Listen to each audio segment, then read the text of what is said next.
أعوذ بالله من الشيطان الرجيم بسم الله الرحمن الرحيم. Ya, Anda kembalikan ke Ustadz Hidayat. Jazakumullah khair.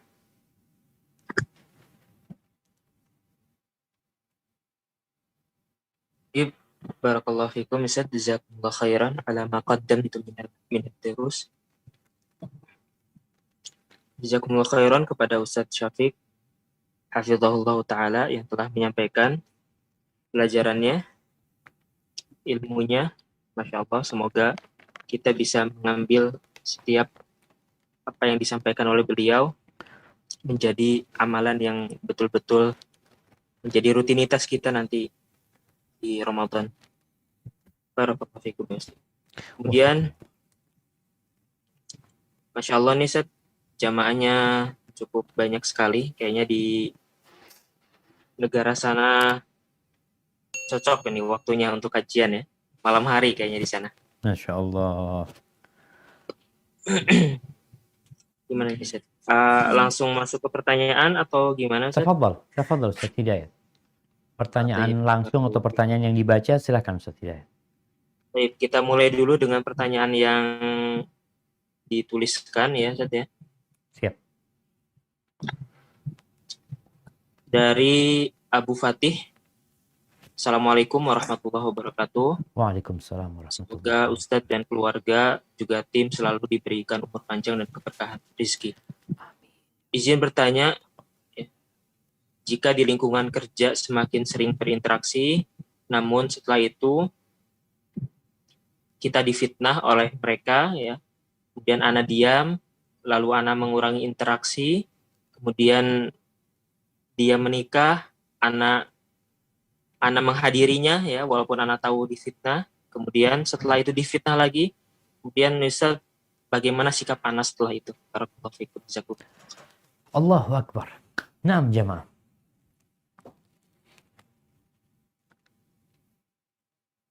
Kita itu sadar enggak kalau Allah itu Maha Pengasih dan Maha Penyayang? Dalam kehidupan ini, pahala itu bukan hanya dengan amal soleh. Ada pahala yang mungkin lebih agung daripada kita berzikir, ya. Daripada kita mungkin sedekah yang Allah sediakan dengan sabar menghadapi musibah. Allah kasih itu ujian buat kita agar kita dapat pahala kesabaran. Bahkan dalam sebuah riwayat dikatakan, kalau Allah sudah menyediakan buat hamba ini derajat yang tinggi di surga, tapi nggak dapat diraih dengan amalannya, maka Allah kasih balak buat dia, agar dia bersabar dan sampai kepada kedudukan. Ahibati fillah, kalau bicara fitnah, tahukah kita Nabi kita alaihi salatu wassalam, istrinya itu pernah difitnah. Istri Nabi. Dan difitnah berzina, ya. Nggak main-main. Fitnah di kehormatannya. Yang sampai-sampai Abu Bakar marah kepada orang yang menfitnah. Ternyata yang menfitnah ini, yang ikut menfitnah itu, sepupunya Abu Bakar. Namanya Mistah. Yang dia ini senantiasa dikasih santunan sama Abu Bakar Siddiq radhiyallahu anhu. Dia ikut menfitnah ini itu macam-macam. Sakit hati Abu Bakar. Akhirnya Abu Bakar bersumpah nggak mau lagi memberikan santunan kepada Mistah. Selamat tinggal. Sudah nggak mau kenal lagi sama Mistah. Apa kata Allah Azza wa Jalla? Allah mengatakan falyafu walyasfahu ala tuhibbuna an yaghfirallahu lakum wallahu ghafurur rahim. Hendaklah tuh orang-orang yang disakiti nih, hendaklah mereka itu menyantuni, memaafkan. Apa kalian nggak suka diampuni sama Allah Azza wa Jalla? Memangnya kalian nggak punya dosa? Maka kita berbaik sangka sama Allah bahwasanya fitnah-fitnah yang ada ini itu dalam rangka Allah mengangkat derajat kita, dalam rangka Allah memberikan peluang pahala buat kita. Bukankah antum dapat aliran dana dari yang menfitnah itu? Aliran bukan fulus ya, aliran pahala buat antum. Maka seharusnya antum santai aja, terus berbuat baik sama mereka. Ada kondisi-kondisi yang kita perlu memberikan klarifikasi. Tujuannya apa? Bukan membersihkan nama kita, tapi menyelamatkan saudara kita. Kesian dia kalau terus menfitnah kita. Mungkin dia dapat informasi yang salah. Mungkin ada yang mindah omongan kepada dia dan kurang tepat. Kita mungkin santai, biar mau ngomong apa dia, orang anak nggak melakukan itu. Tapi kan kesian juga dia kalau dibiarin. Nabi SAW pernah satu malam tatkala beliau di bulan Ramadan, tatkala beliau iktikaf di malam hari itu, beliau dikunjungin oleh salah satu istrinya, Sofiyah binti Huyai. Setelah itu pulang. Karena malam dan rumahnya Sofiyah agak jauh, Nabi ikut mengantarkan Sofiyah ke rumahnya. Di tengah jalan berpapasan dengan dua orang dari kalangan Ansor. Melihat Nabi sama perempuan, dua orang itu jalannya tergesa-gesa. Rasulullah SAW menghentikan langkah kedua orang itu. Ala rislikuma. Beliau lalu mengatakan, innaha Sofiyah zaujati. Ini perempuan yang bersamaku adalah Sofiyah, istriku. Subhanallah, kata dua sahabat ini. Subhanallah. Ya Rasulullah, kata Nabi SAW, setan itu ikut aliran darah. Aku takut setan itu menimpakan di hati kalian keburukan. Akhirnya kalian menyangka yang tidak-tidak. Maka dalam rangka menyelamatkan orang itu, Nabi SAW menjelaskan siapa perempuan. Jadi kadangkala kita perlu mengadakan klarifikasi, ya bukan karena ingin menyucikan nama kita, tapi ingin menyelamatkan saudara kita. Maka buat antum yang bertanya, bersabarlah antum, berbaik sangka sama Allah. Mudah-mudahan ini jadi pahala buat antum.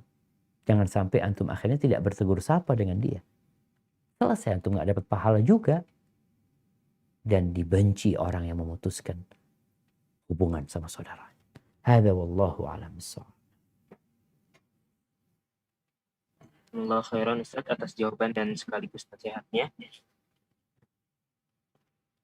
Kemudian kami persilahkan ya kepada penanya langsung, yaitu yang pertama kami persilahkan kepada Ibu Wiwin. Tafadhol Ibu Wiwin, jika ada pertanyaan langsung kepada Ustaz, silakan. Ya, Assalamualaikum warahmatullahi wabarakatuh. Jazakallah khairan untuk host yang telah mempersiapkan, mengizinkan untuk bertanya langsung kepada Ustadz.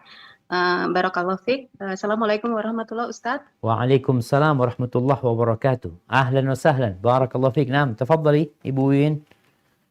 Ya, Afwan izin bertanya Ustadz berkenaan materi yang tadi Ustadz sampaikan bahwa di dalam surat Al-Qadar dijelaskan bahwa di 10 malam terakhir itu salah satunya adalah Allah akan mengatur urusan hamba. Di sini maksudnya apakah dalam setahun ke depan gitu ya Ustadz ya? Nanti mohon dijelaskan. Dan bagaimana dengan bulan Sya'ban di mana Allah mengangkat amalan seorang hamba. Jadi mohon dijelaskan korelasinya di mana Sya'ban amalan seorang hamba diangkat, tetapi di 10 terakhir Ramadan Allah mengatur urusan hamba. Jadi mohon penjelasan kedua ini Ustadz. Jazakallahu khairan. Barakallahu fiik. Nah, barakallahu fiik. Nah, pertanyaan yang menarik jamaah berkaitan dengan Ramadan dan Sya'ban. Kalau bicara diangkatnya amalan hamba, ini bicara diangkatnya amalan hamba, juga bicara tentang dicatatnya amalan hamba sebagai takdir nantinya. Kalau diangkatnya amalan hamba ini ada diangkatnya amalan tiap hari. Ada proses pengangkatan amalan tiap hari yang Nabi SAW mengatakan bahwasanya itu terjadi pada waktu subuh dan asar. Jadi ada shift malaikat siang, malaikat malam. Itu diangkat amalan siang pada waktu asar dan amalan malam diangkat pada waktu subuh. Ya ta'aqabu fikum malaikatul lail wan nahar, kata Nabi SAW. Kemudian ada diangkat amalan per pekan. Ternyata dalam sepekan itu diangkat 2 kali. Hari Senin dan hari Kamis. Kemudian ada diangkatnya amalan itu setiap tahun. Yaitu pada bulan Sya'ban. Kemudian ada diangkatnya amalan setiap hidup. Bukan setiap hidup ya. Seumur hidup sekali. Yaitu tatkala orang itu meninggal dunia, ditutup catatannya, diangkat. Ini diangkatnya amalan. Itu di bulan Sya'ban yang setahun sekali. Ada hadis di bulan Sya'ban ini yang menjelaskan bahwasanya malam Lailatul Nisfi min Sya'ban itu malam penentuan ajal, penentuan rizki ini itu semua. Tapi hadis itu dhaif. Kenapa? Karena yang sahih di bulan Ramadan. Selain sanadnya dhaif bahkan dikatakan palsu dan penentuannya di bulan Ramadan. Nah, bicara pencatatan takdir ini ada pencatatan di buku umum yaitu yang di Lauhul Mahfuz. Kemudian ada pencatatan takdir ketika manusia berumur 120 hari. Itu catatan umum yang di Lauhul Mahfuz, kemudian ada catatan per orang. Catatan per orang ini tatkala umur 120 hari dikirim malaikat yang mencatat, tentunya mencatat dari yang di Lauhul Mahfuz. Itu dicatat untuk dia secara perorangan fulan akan berumur sekian, akan dapat rezeki sekian, akan menikah dengan fulan, dan kelak fulan akan berbuat ini dan itu, sampai nanti dia meninggal dunia. Sampai masuk surga atau masuk neraka. Kemudian ada catatan tahunan. Yang tadi disebutkan oleh Bu Win bahwasanya di malam Lailatul Qadar itu ada pencatatan untuk takdir setahun kemudian. Sampai Ramadan tahun depan. Sampai Ramadan tahun depan, seperti itu. Jadi ini yang dilakukan oleh malaikat-malaikat Allah yang diperintahkan oleh Allah untuk seakan-akan memindah catatan buku ya. Dari yang Lauhul Mahfuz, nanti ke catatan per orang, nanti tiap tahun itu, ini catatan umum tapi untuk 1 tahun aja. Siapa yang mati tahun itu, siapa yang mungkin akan lahiran tahun itu, siapa yang akan diangkat jabatannya, itu pada malam Lailatul Qadar. Jadi seperti itu. Jadi ada perbedaan yang tadi itu diangkatnya amal, kalau ini catatan yang berkaitan dengan takdir dia. Kemudian jamaah, subhanallah, dimulai Ramadan dengan Sya'ban. Jadi seakan-akan amalan ini diangkat, kemudian nanti di bulan Ramadan, catatan itu dimulai untuk setahun ke depannya. Maka tadi kita bicara jangan sampai kita, ya amalan kita nggak diangkat ya gara-gara kita menyimpan dendam kepada saudara kita. Hadza wallahu a'lam bishawab. Mungkin seperti itu Ibu Win. Jazakumullah khairan Ustaz atas jawabannya, semoga ini dapatkan jawaban yang terbaik. Kemudian selanjutnya masih kami persilahkan kepada jamaah yang dari Amerika ya. Silahkan, mungkin ada yang bertanya. Ini boleh saya yang bacain atau enaknya gimana ya? Yang dari host, mungkin ada host Amerika, silakan. Mungkin ada yang diizinkan untuk bertanya langsung. Iya, jazakallah khair Pak Ustadz. Ini ada pertanyaan dari Ibu Neneng ya, Ibu Neneng Umur Rizki, silahkan di-unmute. Pertanyaannya tadi tentang melakukan ibadah 10 terakhir di bulan Ramadan. Apa mau aku bacain aja? Boleh dibacakan juga boleh, Boleh. Apa Ana yang harus menjelaskan? Silahkan, nanya langsung aja sama Pak Ustadz, nggak apa-apa. Assalamualaikum Ustadz. Waalaikumsalam warahmatullahi wabarakatuh. Ahlan wa sahlan, barakallahu fiik. Naam, tafadhali. Afan, Ana mau tanya Ustadz. Ya. Apabila kita melakukan rutin beribadah di bulan di bulan Ramadan, di 10 terakhir Ramadan itu, kita akan mendapatkan malam Lailatul Qadar asal dilakukan setiap hari rutin dan pada malam bulan Ramadan itu. Dan yang mau saya tanyakan itu Ustadz, apakah ibadah itu ibadahnya apa aja Ustadz yang harus kita lakukan? Siap. Itu aja Bu Neneng. Barakallahu fiik. Siap. Nah, jamaah rahimakumullah. Lailatul Qadar itu Ana akan kasih contoh ya. Kalau tadi dikatakan, nah,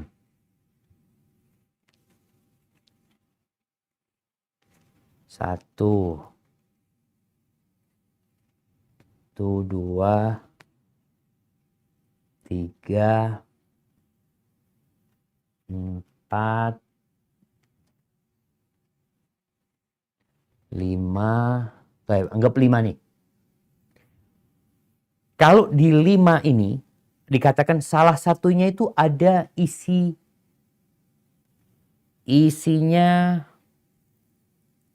cek seharga 100 juta. Salah satunya. Kalau Ana memilih, bisa jadi dapat, bisa jadi enggak. Ana pilih ini ternyata. Oh, ternyata ada di sini.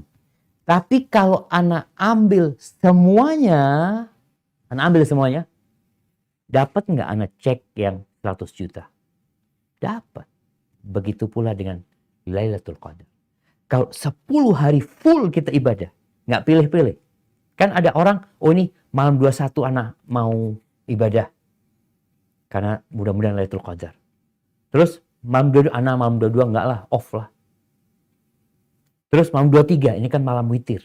Memang harapannya di malam witir lebih kuat. Cuma dia pasti di 10 hari terakhir. Oleh karena itu Rasulullah SAW 10 hari terakhir full ibadah. Enggak milih-milih gitu. Hanya saja usahakan kita kalau full 10 hari terakhir, kalau malam ganjil itu ditambah semangat ibadahnya. Tapi tetap 10 akhir Ramadan, insya Allah kita akan mendapatkan Lailatul Qadar. Lalu apa saja amalan yang perlu dilakukan? Semua amal soleh. Yang terutama adalah sholat malam. Rasulullah SAW kalau masuk 10 hari terakhir itu, beliau itu syadda mi'zaro. Sarungnya itu dikencengin. Menunjukkan wa'tazala nisa'ahu. Dia tinggalkan istri-istri. Wajadda wajtahat. Sungguh-sungguh beliau beribadah. Wa aiqadha ahlahu. Keluarganya dibangun. Ini kalau bicara malam itu, ya namanya malam Lailatul Qadar itu, berusaha untuk diisi dengan segala ketaatan. Capek sholat. Alhamdulillah. Mungkin Ana Ustaz, hafalan Quran Ana nggak banyak Ustaz. Jadi Ana bacanya juz amma aja. Engkau boleh baca Quran. Sholat. Jadi kalau kemarin mungkin sholat malamnya 2 jam, di malam-malam 10 hari terakhir itu tambahin volume jadi 4 jam sholatnya. Istirahat ya, perbanyak istighfar. Ketika Aisyah mengatakan kepada Nabi SAW, ya Rasulullah, ara'aita in adraktu ayya lailatin lailatul qadar. Gimana? Ya Rasulullah, kalau aku tahu malam itu malam Lailatul Qadar, apa yang harus aku lakukan? Nabi mengatakan alaihi salatu wassalam, quli Allahumma innaka afuun tuhibbul afwa fa'fu anni. Ya Allah, engkau cinta maaf. Engkau maha pemaaf, engkau cinta dengan maaf, maafkan aku. Itu yang dibaca. Jadi istighfar, berzikir, di siang harinya kita mau. Al-Imam Syafi'i berpendapat sebagaimana di malam harinya sungguh-sungguh ibadah, siang harinya juga dianjurkan. Tidak siang harinya tidur kayak ikan pindang dulu Anda lihat orang iktikaf itu tidur. Malamnya sholat. Dianjurkan paginya juga habis sholat subuh. Kalau bisa berzikir ya. Sampai matahari terbit. Lalu sholat duha. Setelah itu mau istirahat. Di situ kita juga mungkin bisa berbagi dengan tetangga kita. Berbagi dengan masyarakat. Memberikan berbuka. Dan yang terpenting semua itu jaga hati kita. Karena Allah melihat kepada kondisi hati kita. Insya Allah dengan cara seperti itu, Allah memberikan Lailatul Qadar kepada kita. Hada wallahu a'lam bishawab.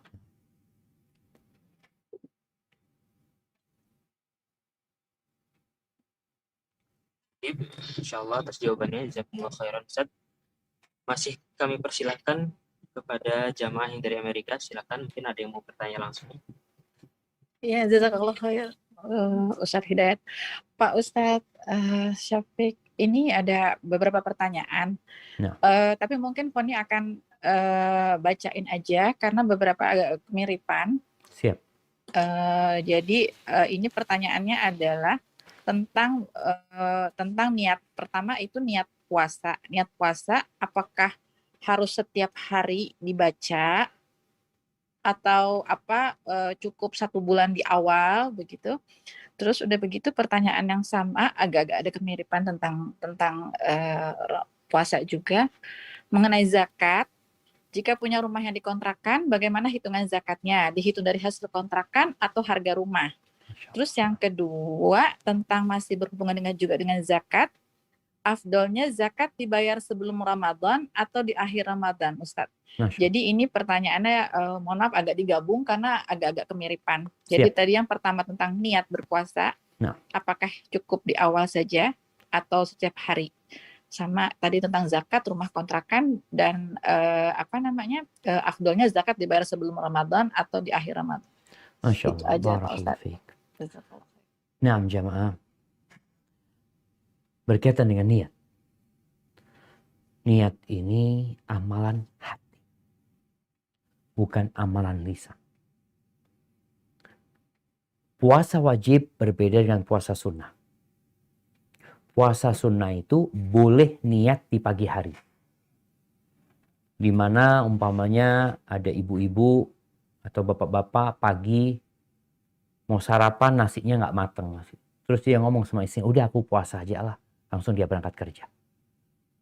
Sebagaimana dilakukan oleh Nabi SAW, Nabi kalau nggak ada yang dimakan pagi hari, beliau niat puasa. Berarti niatnya bukan dari malam, tapi dari pagi hari. Dan dapat pahala sejak dia niat. Tapi kalau puasa wajib ini bisa jadi puasa qadha, bukan hanya puasa Ramadan. Nabi SAW mengatakan, man lam yajma'is siyam minal lail fala siyama lahu. Yang nggak niat dari malam hari, puasanya nggak sah.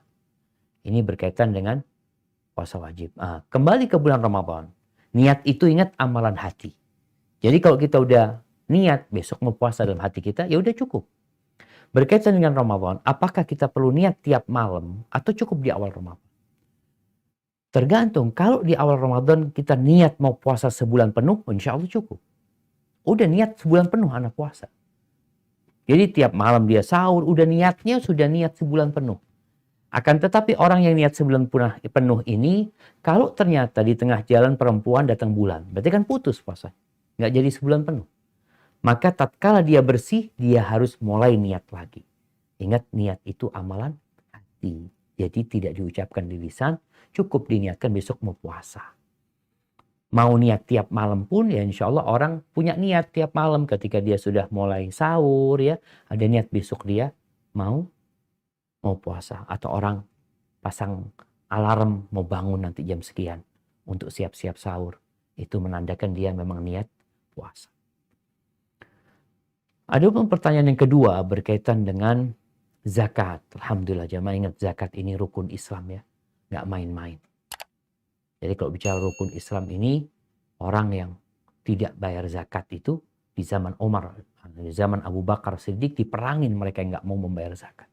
Kemudian ancaman besar buat orang yang wajib zakat tapi tidak mengeluarkan zakat. Sehingga kita perlu pelajari mana aja harta yang ada zakatnya dan mana yang tidak ada zakatnya. Kemudian kapan mengeluarkannya dan kepada siapa kita menyalurkannya. Ini bersambung dengan pertanyaan yang ketiga tadi. Kalau bicara rumah kontrakan, maka zakat ini adalah harta yang berkembang. Kalau rumah itu dikontrakan, maka zakatnya itu dari hasil kontrakan tersebut. Bukan dari rumahnya. Tapi rumah yang dipersiapkan untuk diperjualbelikan, maka zakatnya itu ditentukan dari nilai jual rumah tersebut. Itu kalau rumah itu diperjualbelikan. Tapi kalau rumah itu dikontrakan atau rumah itu ditempatin, maka nggak ada zakatnya. Zakatnya dari hasil kontrakan tersebut. Kemudian kapan disalurkan? Orang sama punya mobil. Mobil itu ada mobil yang dirental. Punya 10 mobil, punya 100 mobil dia direntalin. Zakatnya bukan dari mobilnya, tapi dari hasil rentalnya. Tapi kalau mobil itu dipersiapkan untuk dijual belikan, maka zakatnya dari nilai jual mobil tersebut. Baik, kapan dikeluarkan? Di awal Ramadan atau di akhir Ramadan? Yang ditanya ini zakat fitri apa zakat mal? Kalau zakat fitrah atau zakatul fitr itu dikeluarkan sehari atau 2 hari sebelum Idul Fitri. Batas akhirnya sebelum ke masjid. Sholat Id. Itu zakat fitri. Tapi kalau zakat mal itu dikeluarkan pada saat sampai nisab dan berputar 1 tahun. Umpamanya ana alhamdulillah, ana dapat rezeki, umpamanya ada orang atau ya beli sesuatu atau ana jual barang ana, umpamanya ana jual mobil dapat 100 juta duitnya, alhamdulillah. Kapan ana jual mobil ini? Tanggal 21 Sya'ban tahun lalu. Ana taruh nih 200 juta duitnya. Nggak diapa-apain. Kapan dikeluarkan zakatnya? Wajib zakatnya setelah berputar 1 tahun. Pas tanggal 21 Sya'ban tahun ini, wajib zakatnya dikeluarin. Jangan nunggu Ramadan. Kenapa? Karena wajibnya di bulan Sya'ban. Kalau kita nunggu Ramadan berarti kita menunda. Menunda nggak boleh, mensegerakan boleh. Kalau kita punya uangnya umpamanya di bulan Syawal, Ustaz. Anak punya rezeki itu bulan Syawal. Alhamdulillah anak dapat rezeki umpamanya dapat uang 100 juta di bulan Syawal. Lalu mau dikeluarkan di bulan Ramadan boleh. Karena mengeluarkannya sebelum jatuh tempo. Jadi jatuh temponya ingat berputar setahun, tahunnya tahun Hijri. Jadi bukan tahun Masehi karena ada perbedaan 11 hari kira-kira. Kalau kita umpamanya anak dapat duit itu saat tanggal 2, tanggal 2 April. Tanggal 2 April Anda dapat uang itu. Kalau kita keluarkan 2 April tahun depan, itu udah kelewat. Udah kelewat 11 hari. Seharusnya mundur 11 hari sebelum itu. Semoga itu dapat menjawab pertanyaan yang 3 tadi. Wallahu a'lam bishawab. Jazakumullah khairan Ustaz atas jawabannya. Sebelumnya Ana mau bertanya dulu Ustaz, apa masih ada waktu ini? Tafadhol. Nah. Kemudian jamaah dari Amerika, apa masih ada pertanyaan? Iya, tidak, banyak nih, alhamdulillah. Oh, masih banyak. Silakan. Kalau gitu silakan.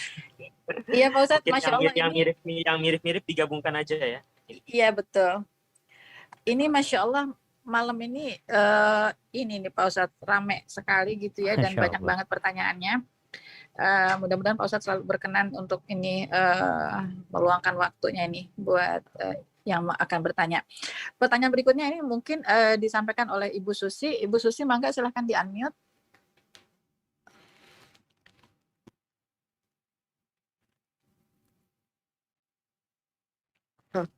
Assalamualaikum Ustadz. Waalaikumsalam warahmatullahi wabarakatuh. Ahlan wa sahlan. Naam, tafadhali. Barakallahu fiik. Silahkan Ibu Susi. Saya mau nanya Ustadz, anak-anak saya udah dua tahun ini dia dikenakan pajak untuk membayar stok. Anak-anak saya punya stok untuk pendidikannya mereka. Jadi dari kecil tuh mereka udah punya tabungan. Nah sekarang ini udah 2-3 tahun ini mereka dikenakan pajak. Nah berarti kan anak-anak saya udah waktunya bayar zakat. Nah itu bagaimana nasihatnya? Duitnya sampai ke nisab, Ibu. Saya takut nanti. Ibu Susi. Jumlah uangnya Ibu sampai Ibu siapa yang tanya barusan? Iya. Nggak mau Susi. tanya, jumlah uangnya itu tabungannya sampai ke nisab, sampai 85 gram emas. Oh ya lebih kalau itu sih. Berarti wajib zakat. Oh. Karena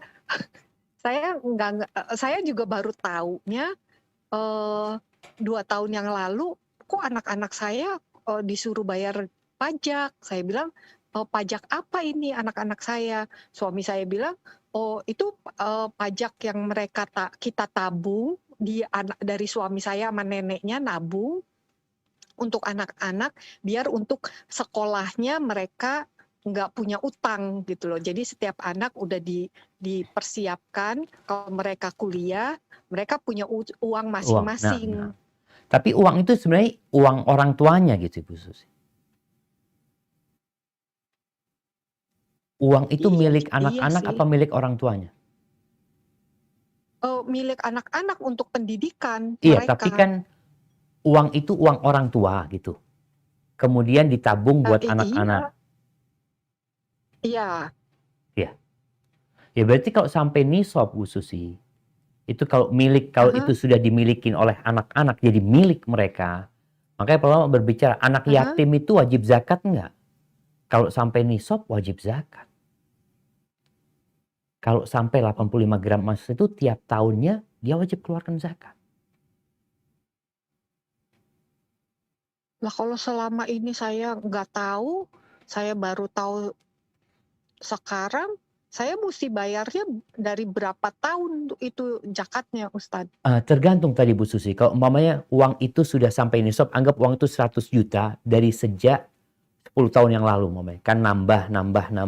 Berarti tiap tahunnya kan dikeluarkan 2,5% sebenarnya. 2,5%. Jadi dari sejak uang itu sampai ke nisab 85 gram emas tadi, emas murni, ketika sudah sampai di situ, kemudian ditunggu setahun. Ketika uang itu nggak berkurang dari nisabnya, berarti ada zakatnya. Terus seperti itu, Ibu. Jadi itu termasuk utang zakat ya, karena ketidaktahuan insyaallah Allah Azza wa Jalla memberkahin di harta Ibu Susi, dan ini apalagi buat pendidikan anak-anak. Jangan sampai ternyata ada hak orang di harta anak kita gitu. Karena 2,5% itu bukan hak mereka, itu hak orang gitu. Yang akan menyebabkan harta itu nggak berkah buat pendidikan anak-anak nanti. Oh. Kalau seandainya pada saat berapa tahun yang lalu kan stoknya turun, itu gimana tuh? Nggak wajib ya tadi, kalau nggak sampai 85 gram emas, nggak wajib zakat. Mamanya ternyata cuma berarti saya hitung mana waktu Ibu. stoknya lagi turun, saya bayar zakat. Kalau turun saya nggak bayar zakat, begitu pas lagi naik, itu berarti utang saya ada berapa yang stabilnya, kalau turun nggak bayar gitu ya? Iya, artinya turun di bawah 85 gram emas. Turunnya itu nilainya di bawah 85 gram emas. Iya. Kalau harga emas 1 juta berarti mamanya 85 juta. Tapi ternyata uangnya waktu itu cuma 50 juta. Berarti kan nggak wajib zakat gitu, Bu. Jadi seperti itu. Artinya kalau uang itu memang sudah diserahkan jadi milik anak, jadi anaknya yang wajib zakat. Tapi kalau uang itu masih uang orang tuanya, berarti milik orang tuanya. Orang tuanya yang wajib zakat. Seperti itu, Ibu Susi. Barakallahu. Oh gitu. Nah. Oh iya. Ya. Jangan takut uangnya berkurang, Bu Susi. Insya Allah ganti yang lebih baik. Iya. Amin. Ya insya Allah nanti berarti saya berhitung sekarang, jadi apa yang mesti saya utangnya, jadi saya biar lunas khawatir. utang sama Allah, jadi lunas, Ibu. Karena itu bukan hak kita ya. Itu sudah haknya orang sebenarnya. Assalamualaikum Pak Ustadz. Waalaikumsalam warahmatullahi wabarakatuh. Naam, tafadhal. Barakallahu fiik. Ya, maaf itu ikut diskusi yang tadi yang stok tadi ya. Siap. Itu kan stok kan naik turun. Nah. Supaya amannya bisa nggak kalau misalkan seperti tadi sudah jatuh waktunya, kita ambil waktu yang misalkan setiap tahun, mungkin tadi buat Mbak Susi, misalkan lah ambil bulan Desember, terus jadi harga stok berapapun itu, terus diambil harganya, terus average dalam 5 tahun ke belakang gitu. Kira-kira bisa nggak caranya seperti itu? Jadi maksudnya dihitungnya tiap Desember gitu? Iya, seperti tadi kan Mbak Susi kan pakai stok. Kalau stok itu kan naik turun kan. Mungkin hari ini bisa misalkan 100, harganya mungkin bulan bisa jadi 150. Itu kan tergantung pasar juga kan. Tunggu Bang, Ana kok jadi nggak paham. Stok ini apa Bang? Harganya kok naik turun 100 jadi 150? Oh ya. Gimana Bang? Ya, stok itu kan apa? Bukan duit ini Bang. Saham. Jadi seperti kalau yang mungkin sekarang banyak dibicarakan orang tuh, misalkan saham Tesla lah, misalkan hari ini misalkan 500, karena banyak demand, banyak yang mau beli, akhirnya jadi bulan depan jadi 1000, bahkan mungkin 1500. Siap. Iya. Nah, Iya, paham mana kalau gitu. Jadi ini masuk ke barang dagangan, Bang. Jadi zakat barang dagangan kalau itu diperjualbelikan bisa naik turun, memang diambilnya itu per tahun nantinya. Jadi dihitung per tahun. Makanya zakat itu kan kewajibannya per tahun. Jadi umpamanya dihitungnya ana stok ana ini nyampe ke nisab bulan Sya'ban ini, nyampe ke nisabnya 85 gram emas. Nanti tahun depan bulan Sya'ban juga dihitung tuh. Seperti itu. Tahun depannya lagi dihitung pas per tahun. Jadi bukan tiap bulannya, enggak. Per tahunnya dihitungnya, Bang. Jadi diambil kalau tadi bulan Desember. Cuma kenapa diingatkan pakai bulan Islam? Karena tahunnya itu berbeda. Kalau pakai bulan Masehi itu lebih 11 hari. Betul. Sehingga betul. kalau kita ngeluarkan zakatnya pakai bulan Desember, kita lewat sebenarnya wajibnya gitu. Betul. Seperti itu, Bang.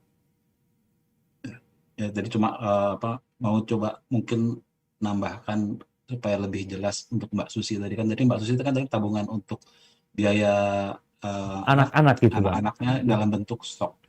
Ya, Masya Allah. Anda baru tahu stok istilahnya ini, Bang. Jazakumullah khairan. Iya, makasih banyak itu atas informasinya juga. Nah, Jazakallah khair. wa iyyakum. Nah,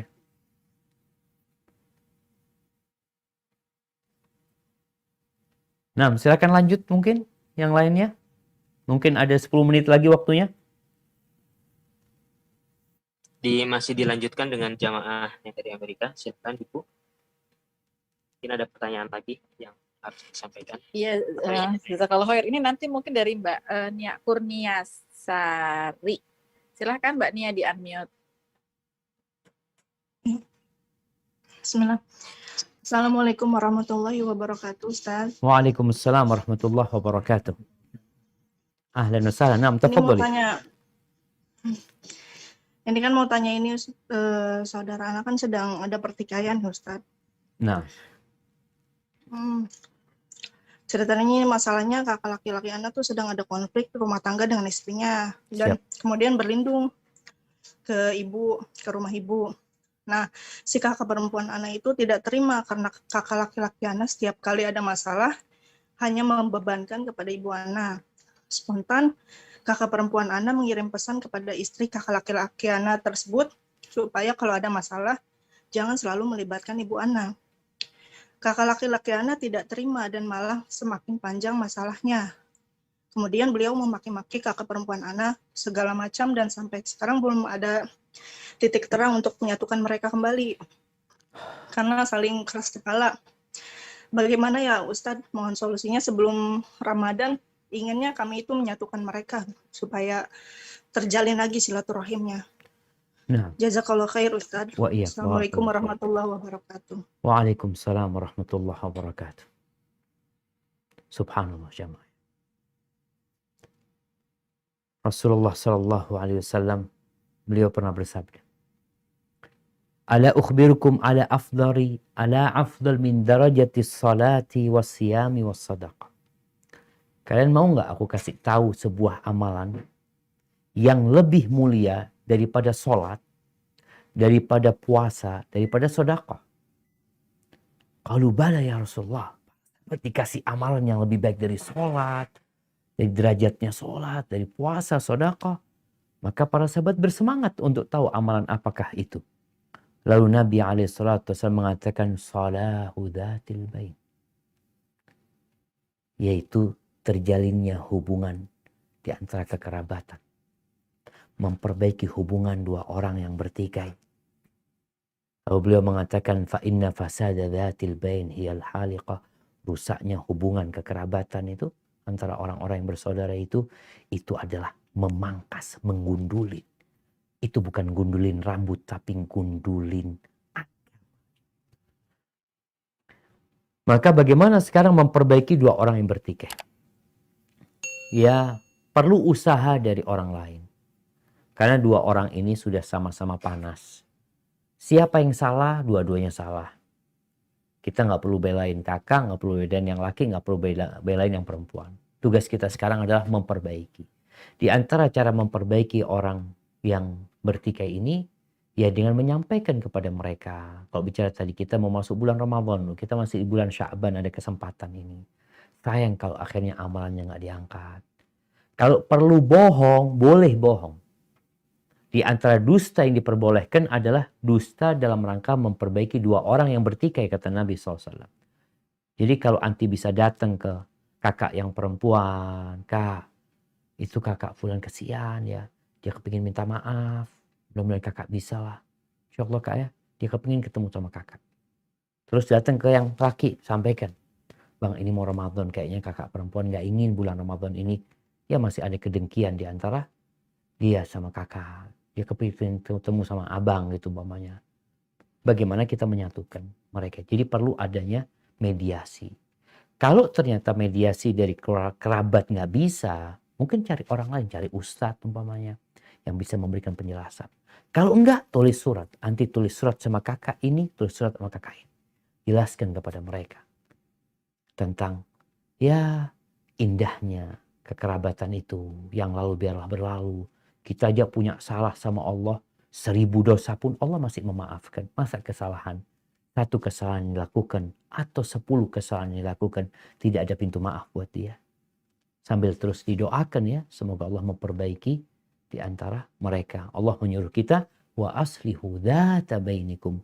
Perbaikilah ya hubungan di antara kalian itu. Hada wallahu a'lam bishawab. Nah. Baik, barakallahu fikum Ustaz. Jazakumullah khairan atas jawaban-jawabannya. Gimana, masih ada pertanyaan, masih ada waktu lagi Ustaz? Tafadhol, ada 5 menit lagi Ustaz Hidayat. Baik, gimana Ustaz? Mungkin Masih 2 bisa. pertanyaan lagi. 2 pertanyaan lagi, tapi tafadhol untuk ini host dari Amerika. Iya. Pertama Pak Ustadz, mohon maaf, Foni sedikit akan buat pengumuman dulu. Punten nanti untuk yang mau bertanya, mungkin ini agak ada yang misalnya terlewat sama Foni untuk dibacakan. Intinya pertanyaannya ini harus dilihat dulu sesuai dengan tema kita, tema Ramadan gitu ya. Jadi yang mungkin agak berbeda dari tema tersebut, mohon maaf sebelumnya kalau karena waktu juga Pak Ustadz juga tinggal sebentar lagi, jadi tidak belum bisa dibacakan gitu ya. Tapi ini ada satu lagi, tapi mengenai terkait tentang hubungan dengan zakat tadi Pak Ustadz. Untuk menyambung pertanyaan terkait zakat tabungan yang sudah mencapai nisab, tahun lalu sudah bayar zakat dan karena tabungan tersebut tidak digunakan, jadi saat ini masih mencapai nisabnya. Tahun ini wajib bayar zakat kembali atau tidak? Begitu. Lalu pertanyaannya itu terus seputar masalah stok tadi itu mungkin nanti bisa di skip dulu ya Pak Ustadz, karena kan ini ada juga tentang hubungannya dengan riba atau tidaknya gitu. Nanti mungkin insya Allah mungkin Pak Ustadz punya kesempatan lagi, nanti kita bisa ada kajian khusus tentang itu. Tapi yang pertama ini, yang terakhir ini mungkin pertanyaan tadi Pak Ustadz menyambung tentang zakat yang tabungannya sudah mencapai nisab, tahun lalu sudah dibayar. Jadi tahun ini karena tabungannya itu belum dipakai, jadi itu apakah kena zakat lagi tahun ini? Siap, gitu. Masya Allah. Jazakallah khair Pak Ustadz. Barakallahu fiik. Iya jamaah, bicara zakat nih, apabila sampai ke nisab, tahun ini masih sampai nisab kita keluarin, tahun depan sampai nisab kita keluarin, sampai kapanpun selama sampai nisab dikeluarin. Pertanda uang itu, ini orang kaya ya, orang yang punya nisab itu orang kaya. Kalau dikatakan Ustaz, itu tabungan Ustaz. Iya, berarti engkau bisa hidup setahun, nisabnya nggak berkurang. Tahun hidup ini, 355 hari, engkau bisa nikmatin hidup ini, makan, minum, beli ini itu, duit itu masih terjaga. Maka disinilah kemudian diwajibkan zakat itu. Jadi selama uang itu sampai nisab, maka wajib zakat. Ini perlu diperhatikan buat teman-teman yang punya tabungan, kemudian tabungan itu digabungkan dengan harta dia ya. Digabungkan sama harta dia yang lainnya sebenarnya, yang memang dia punya barang dagangan, dia punya modal di mana, jadi digabungin sehingga dikeluarkan zakatnya 2,5%. Tadi yang dikatakan stok ini memang mungkin kalau bicara saham ya, bicara saham ini para ulama berbincang Bolehkah kita beli saham? Apabila perusahaannya itu perusahaan yang halal. Perusahaan itu perusahaan yang halal.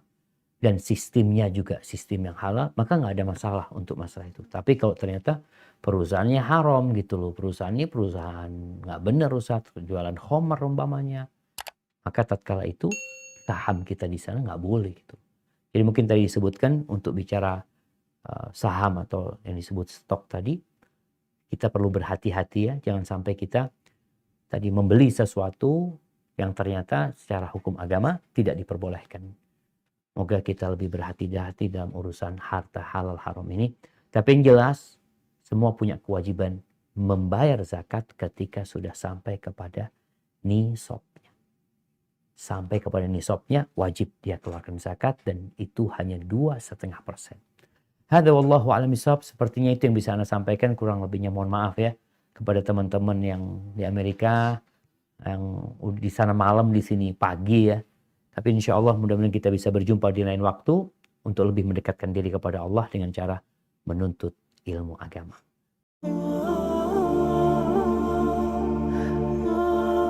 Lalu Ibnu Jauzi berdoa, Allahumma in adzabtani ghadan. Ya Allah, kalau kau besok mengazab aku, jangan kau kasih tahu orang-orang itu. Li'alla yuqal, agar supaya tidak tersebar pembicaraan azaba man da'a ilaih, azaba man dalla ilaih, supaya orang-orang enggak